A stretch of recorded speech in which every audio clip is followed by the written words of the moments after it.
Mr. Chairman and Ranking Member, for allowing me to wave onto this committee, and of course thank you to the witnesses for taking the time to come and have this conversation. So, Denver Mayor Johnston.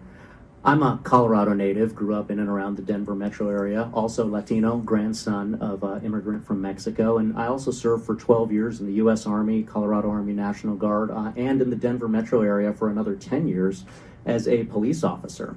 And unfortunately, as a Denver metro area police officer, I've seen firsthand how public safety in Colorado and in Denver is plummeting. When I started my law enforcement career, Colorado was ranked 31st in the nation for our crime rate. We were ranked 3rd in the nation last year. Denver, 6 years ago in 2019, they didn't even make the top 50 most dangerous dangerous cities in the country list. This year in 2024-2025, U.S. News and World Report ranks Denver as the 10th most dangerous city in the country. Denver has twice the homicide rate as San Francisco. We've lost more than 7,000 Coloradans to illegal drug overdose deaths since 2020, with a significant percentage of that coming from illegal drugs like fentanyl.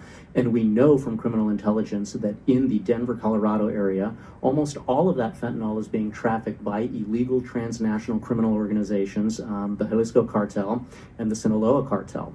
We've seen a massive increase. This is just a recent headline. We've seen an increase in Tusi, which is the drug of choice of Tren de Aragua.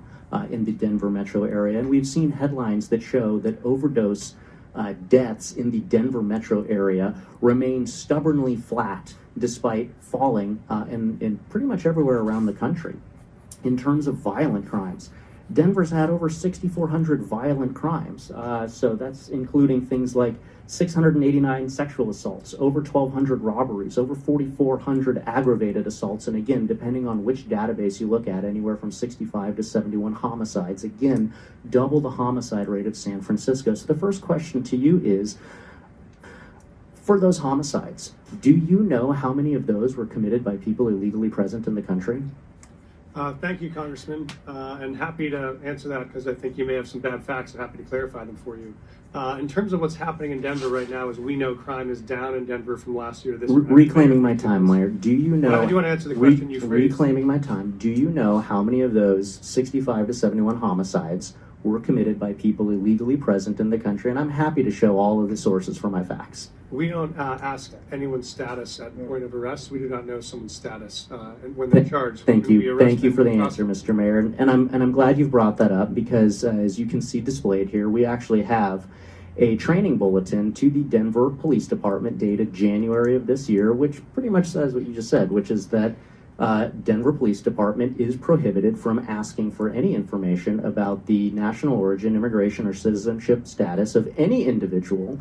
And that's a problem because of the second item that we're going to display here, which is the standard FBI fingerprint card, something that I filled out for over a decade when I was a police officer, which has those items as mandatory fields, location of birth, and then the citizenship. And so I've heard, being a cop in the Denver metro area, that police officers in Denver are being told not to fill out those mandatory fields in the FBI fingerprint card, which could potentially indicate why you're unsure of how many of these crimes are being committed by illegal immigrants in your city. So the second question is, will you allow Denver police officers to fill out all of the information on an FBI fingerprint card, to including asking for and recording the citizenship status? Thank you, Congressman. Right now, under city ordinance, we do not ask someone's status at point of contact, and that does not prejudice in any way our prosecution. We believe it doesn't matter where someone's from, thank you, Mr. what crime they've committed. So you're not so you're not filling out the FBI fingerprint card as required? Right now, we are filling out information when folks arrive, and none of that information prevents us from prosecuting them to the full extent of the law, which is what we do. Thank you, Mr. Mayor. So not filling out the FBI fingerprint card, which would directly contradict your statement that you want people who are illegally present in the country and committing crimes to be held to account for those crimes. And I think that the statistics that we've gone through in the space of crime show why Denver is specifically cratering in their public safety statistics as compared to major cities around the country. That's actually false. I can show you my statistics. And as a police officer, I am here to make sure that we are uplifting the voices of the victims of these crimes who are being taken advantage of in communities that provide sanctuary to dangerous illegal criminal gangs like Tren de Aragua, which your jail released just last week. We talked about somebody back into the community. We must take care of our victims. I brought legislation, the Uplift Act, to focus on this. We're here to protect the victims, and Mayor, I would ask you to join me in that. We've already done that. You'll and back. Keep doing that.